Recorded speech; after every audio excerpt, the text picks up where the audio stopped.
Hello सगळ्यांचे माझ्या ब्लॉगमध्ये परत एकदा स्वागत आहे। तर कसे आहात तुम्ही? आय होप तुम्ही सगळे ठीक असाल, मजेत असाल। तर छान अशी मॉर्निंग झाली। इथे बघा ना किती कावळे नुसते त्रास देतात, ओरडतात सारखे सारखे। तर छान अशी मॉर्निंग झाली आणि पहिले तर सगळी मी क्लिनिंग करून घेतली घराची आणि चहा वगैरे घेतला आणि म्हटलं तुमच्यासोबत आता शेअर करते। तर मी आता ब्रेकफास्ट बनवते। काय बनवणार आहे हे तुम्ही बघालच पुढे। तर माझे व्हिडिओ पूर्ण बघत जा आणि लाईक करा आणि शेअर करा। आणि तुम्हाला कसे वाटतात ना ते पण कमेंट करून सांगा। तुम्ही कमेंट वगैरे काय करत नाही आणि सबस्क्राईब पण करत नाही, तर नक्की सबस्क्राईब करा आणि पूर्ण व्हिडिओ बघा। ब्रेकफास्ट बनवायचा दिला सोडून आणि आली इकडे। उन्हाला थोडा वेळ, खूप थंडी लागते आणि हवा पण एवढी सुटली ना की सांगायची सोय नाही। हे बघा, तर आता कचऱ्याची पण गाडी आली आणि इथे बघा किती मस्त वातावरण झालं।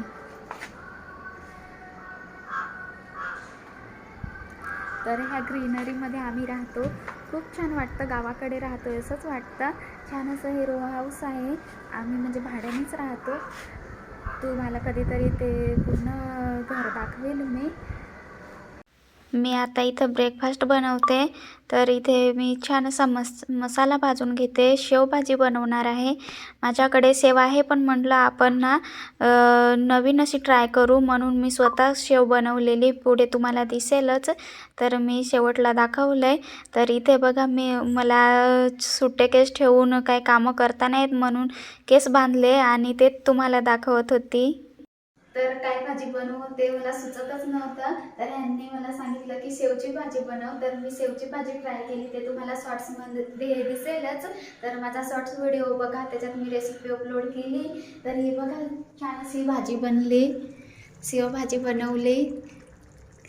तर दुपारचं जेवण झालं आणि आराम करत बसलेली। ते काही नाही तुमच्यासोबत शेअर केलं। एवढं थंडी लागते ना, तर थंडीचं झोपायलाच वाटतं। तर छान असा आराम केला आणि आता उठली तर बघते सगळं ऊन गेलंय। एक वातावरण मी तुम्हाला दाखवते।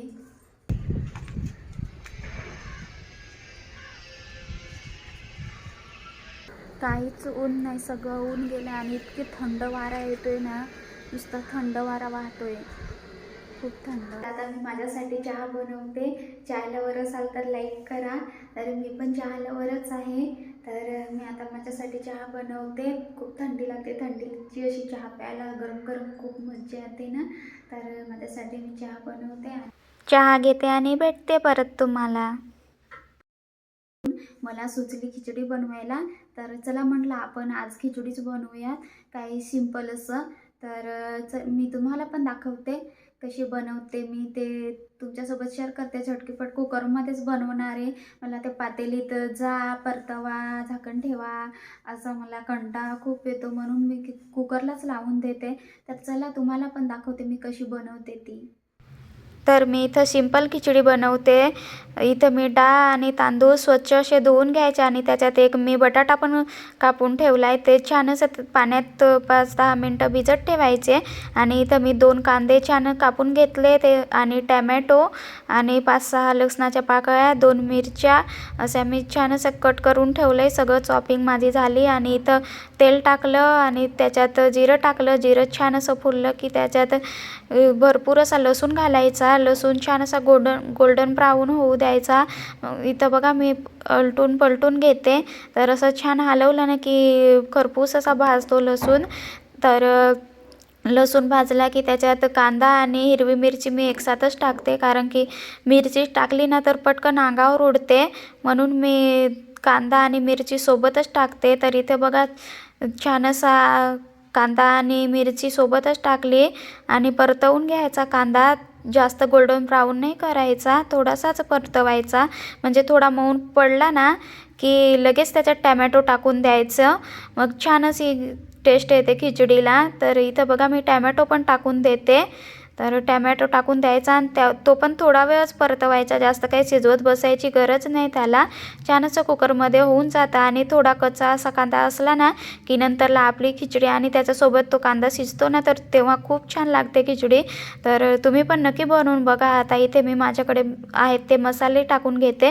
जास्त तिखट नाही करत म्हणून मी 1च चम्मच टाकला आहे तिखट आणि 1 चम्मच हळदी पावडर आणि 1 चम्मच गरम मसाला टाकला आहे. छान असं परतवून घ्यायचे मसाले आणि ते जे धुतलेले तांदूळ आणि डाळ आहे ना ते पण टाकून घ्यायचे.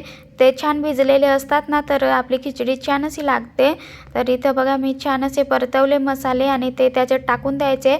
5-6 शिट्ट्या काढून घ्यायच्या. म्हणजे तुम्ही पाणी किती टाकता ना त्याच्यावर आहे. तर मी तर जास्त पाणी टाकलं आहे म्हणून मी 5-6 बोलली. तर मला मऊ खिचडी आवडते. मला एकदम सडसडी असते ना ती मोकळी, ती मला नाही आवडत. तर इथं बघा ते टाकून घेते मी सगळे तांदूळ आणि ते पाणी एकसाथच टाकून द्यायचं आणि गरजेनुसार पाणी घालायचं आणि मीठ घालायचं. तर आजचा माझा छोटासा ब्लॉग कसा वाटला तर ते कमेंट करून मला नक्की सांगा. आणि आता आपले डेली ब्लॉग्स येतील तर माझ्या चॅनलला सबस्क्राईब पण करा आणि लाईक करा, शेअर करा आणि कमेंट पण करा. तर भेटूया आपण नवीन व्हिडिओमध्ये. तोपर्यंत टेक केअर, बाय.